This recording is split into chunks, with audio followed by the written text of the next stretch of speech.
Today, uh, we have come here, and particularly my wife and me, we are here to show our gratitude, our appreciation, and to encourage a, a number of heroes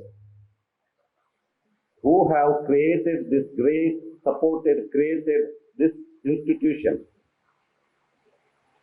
With the due respect for each and every member who is involved, who has supported, who has and foremost, in my opinion, the first hero is Father Robert, who has put Lord High School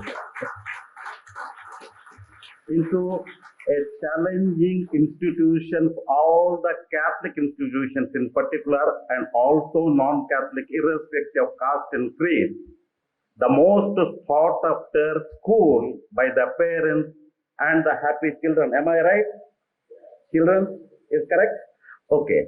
Now along with them, we thank the teachers, supporting staff, administration staff, not forgetting even the bus drivers and the person who is opening the gate. Thank you very much and keep up the good work for the future. Our family was lucky enough when we shifted to Mangalore, our parish was Vijay.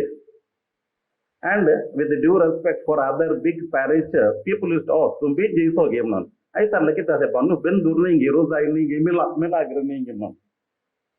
But what I wanted to communicate for all those people, my knowledge is limited and my highest respect is there each and every parish and the parish priest, the committee member and whoever the finance member.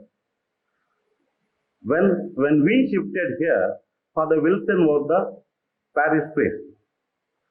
And Father Wilson, I know, for the last almost 40 years in his Puttur Saint Philomena's days. Now, what I found out after attending a few meetings, but most of the time we were abroad and few of the meetings I used to come, Father Wilson, in my opinion, with due respect for Father Bernard, a great priest, an educationist who put the foundation with all the challenges he was facing at that time. May God bless his noble soul, granting eternal peace in heaven. Now, Father Wilson has built a community of the parish. This is my impression about that. And a strong foundation is laid because I'm just mentioning again, our knowledge is right starting from 2015. And added to that, now Father J.B. Maldana came, a visionary, a taskmaster, a achiever, and also a community builder. So, in my opinion, after interacting a few of my friends in other parishes, one of the main, this one today, Vijay Chari parish will be the future, all other parishes in the diocese, if I am not mistaken, should emulate the progress in terms of spiritual, in terms of youth, including for senior citizens, what we are enjoying. We had WhatsApp, then the good quality buildings, and still, yes, he is dreaming, but not sleeping. This is Abdul Kalam, this one he is practicing. And Father JB, we express our thanks. We put our appreciation on behalf of all people here and in particularly from my family and others. Thank you, Father.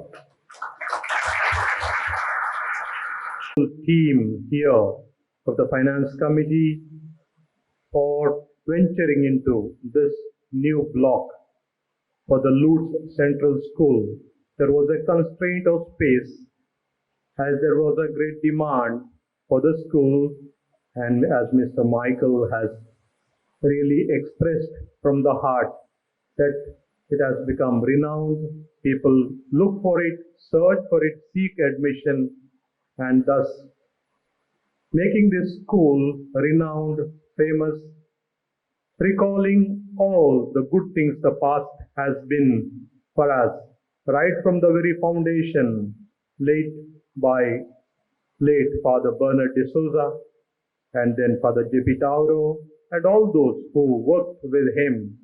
I gratefully remember them, and I gratefully thank Father J.B., Father Robert, and his team, the staff and students and members of the auxiliary staff for carrying forward the good name. Buildings can be put up, but if the real engine, those people who are working with one mind and one heart are not there, buildings have no value. They become the abode of animals, reptiles, or bats, or even the other wild animals.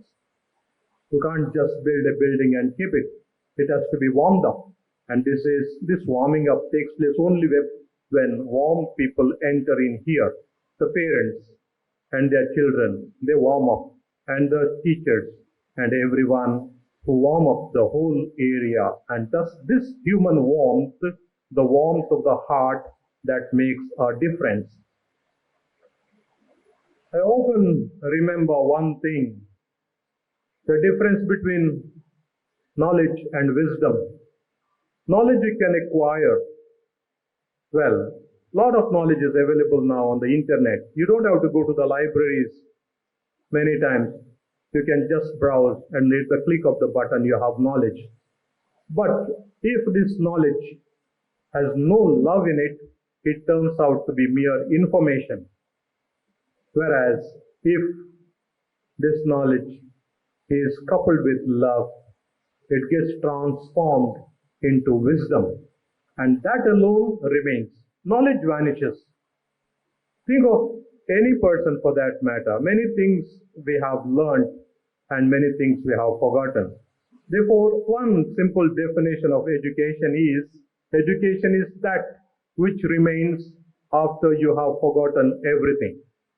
What remains after you have forgotten everything? Certain things certainly remain, and they make our life different. I'm sure the knowledge of the letters, the numbers, the arithmetic, algebra, geometry, geography, whatever subjects we study, history, or anything else, everything is fine.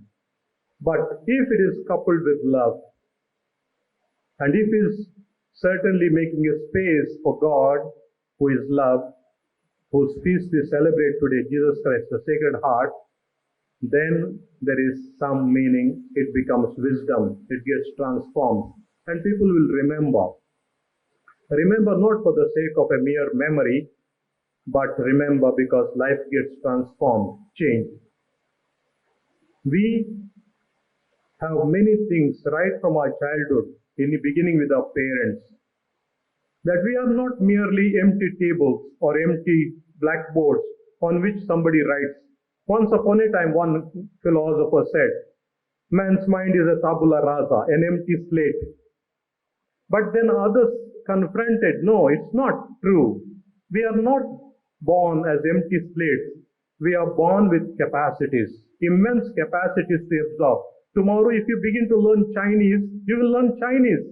Day after tomorrow, if you want to learn Russian, you will learn Russian. Means you have the capacity to absorb those things already. Only thing is we are not using these capacities.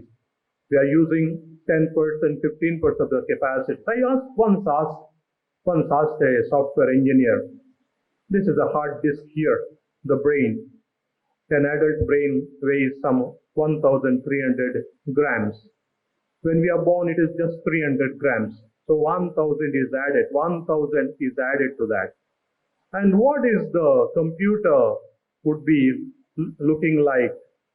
Can we prepare one with the brain's capacity? He said, absolutely impossible. Absolutely impossible.